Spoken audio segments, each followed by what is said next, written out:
இன்னைக்கு தமிழ்நாட்டில் பார்த்தீங்கன்னா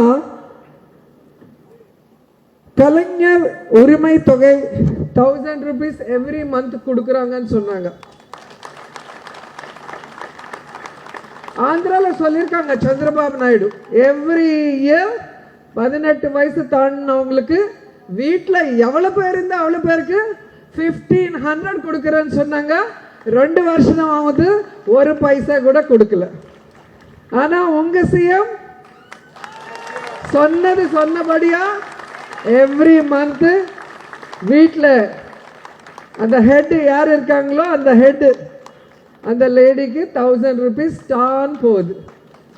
ஸோ அது லீடர்னா ஒரு வார்த்தை கொடுத்தா அது சிஎம்மா சைன் பண்ண உடனே அவங்க செய்ய வேண்டியது செஞ்சுட்டே போகணும்.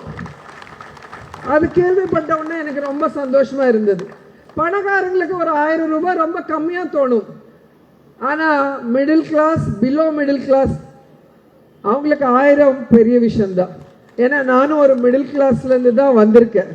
ஸோ எனக்கு தெரியும் ஊரில் இருக்கிறவங்க இல்லை மிடில் கிளாஸில் இருக்கிறவங்களுக்கு ஒரு 1000 ரூபாய் கையில் கிடச்சா அவங்க அந்த 1000 ரூபாயில் அந்த வீட்டுக்கு தேவையான அரிசியோ பூண்டோ உப்போ புளியோ ஏதோ ஒன்று அவங்களுக்கு வேண்டிய கன்வர்சியோ இல்லை பசங்களுக்கு வேண்டிய விளையாட்டு பொருளோ இந்த மாதிரி நிறைய வாங்கலாம்.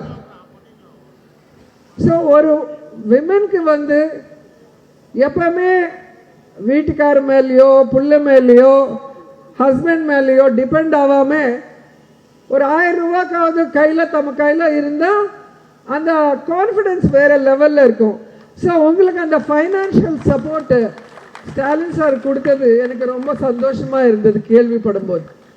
ஆனால் இப்போ எலெக்ஷன் வரும்போது எப்படியாவது அது நிப்பாட்டணும்னு எல்லாரும் நினைக்கும் போது அவர் எல்லாமே சேர்த்து ஒரே வாட்டி 5000 கொடுத்துட்டாங்க. அதில் எல்லாருக்கும் பைத்தியம் வந்துச்சு. ஸோ பைத்தியம் பிடிச்சி போச்சு. என்ன சொல்கிறாங்க, இவங்க காசு கொடுத்து சோம்பேறி ஆக்குறாங்க, காசு கொடுத்து பிச்சைக்காரன் ஆக்குறாங்கன்னு சொல்கிறாங்க. அவங்கள நான் வந்து நேரில் கேள்வி கேட்குறேன் இங்கேருந்து. இது பாலிடிக்ஸ் இல்லை. ஆஸ் எ விமன் நான் வந்து ஒரு நல்லது செஞ்சார் சிஎம், அது நீ எப்படி பிச்சைக்காரன்னு பிச்சை போடுறாங்கன்னு சொல்கிறீங்க, எப்படி சோம்பேறி ஆக்குறீங்கன்னு சொல்கிறீங்கன்னு கேட்குறேன்.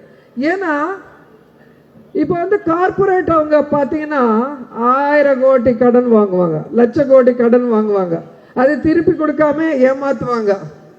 ஸோ அப்போ என்ன பண்ணுவாங்க, ரைட் ஆஃப் சொல்லிட்டு அதெல்லாம் தள்ளுபடி பண்ணுவாங்க.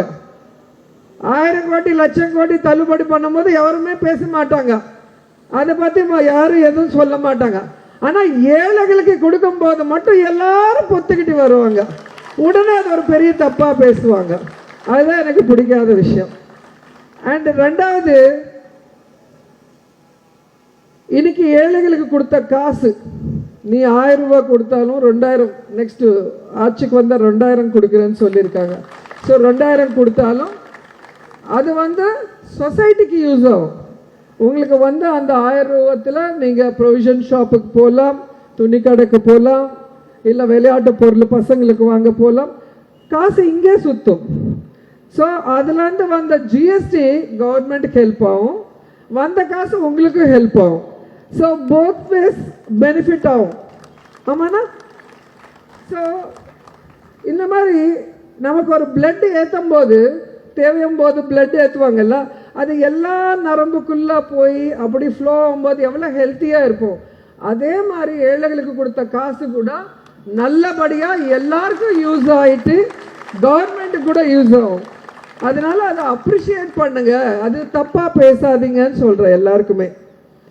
அண்ட் ரெண்டாவது எனக்கு ரொம்ப பிடிச்சது வந்து மகளிர் விடியால் பயணம். ஃபர்ஸ்ட் எனக்கு தெரிஞ்சு தமிழ்நாட்டில் தான் ஃப்ரீ பஸ் கொடுத்துருக்காங்க. இப்போ எல்லா ஸ்டேட்ல எலெக்ஷன்னா ஃப்ரீ பஸ்ன்னு சொல்லி ஃபர்ஸ்ட் மேனிஃபெஸ்டோவில் வைக்கிறாங்க. ஸோ அது ஸ்டாலின் சார் இன்ஸ்பிரேஷனாக எல்லாரும் எடுக்கிறாங்க. ஏன் மகளிருக்கு ஃப்ரீ பஸ் போடும்போது நான் சப்போர்ட் பண்ணுறேன்னா, இப்போ 80% விமன் வந்து படிக்கிறாங்க, வேலை செய்கிறாங்க, எல்லாருமே வீட்டுக்கு தேவையான இதுக்கு தான் பஸ் யூஸ் பண்ணுறாங்க. சும்மா டைம் பாஸ்க்கு சினிமா போகிறதுக்கோ இல்லை டைம் பாஸ்க்கோ யாரும் யூஸ் பண்ணலாம். ஸோ ஒரு மாதத்துக்கு பஸ் டிக்கெட் எவ்வளோ ஆகும் நீங்களே யோசனை பண்ணுங்க. மார்க்கெட் போகணும், ஆஃபீஸ்க்கு போகணும், படிக்க போகணும். ஸோ வீட்டுக்கு வேலைக்காரி கூட வீட்டுக்கு போகணும்ல, இங்கேருந்து அந்த தூரம் போகணும், ஒரு 4-5 வீடு பண்ணுற போது. ஸோ இந்த மாதிரி நிறைய விதத்தில் விமெனுக்கு யூஸ் ஆகுது. அவங்களுக்கு வந்து மந்த்லி ஒரு 880 1000 ருபீஸ் சேவ் ஆகுதில்ல, அது கூட இன்டைரக்டாக உங்களுக்கு ஸ்டாலின் சார் கொடுக்குறாங்க. அது இன்னொரு ஆடட் பெனிஃபிட் தான். ஸோ லேடிஸை மதித்து அவங்களோட சொந்த வீட்டில் அவங்க அம்மா, அவங்க தங்கச்சி, அவங்க எப்படி நல்லபடியாக சேஃபாக ஒரு இடத்துக்கு போயிட்டு வரணும்னு நினைக்கிறாங்களோ, அதே மாதிரி உங்களுக்கு ஸ்டாலின் சார் செய்யும்போது அது வந்து நான் அப்ரிஷியேட் பண்ணுறேன்.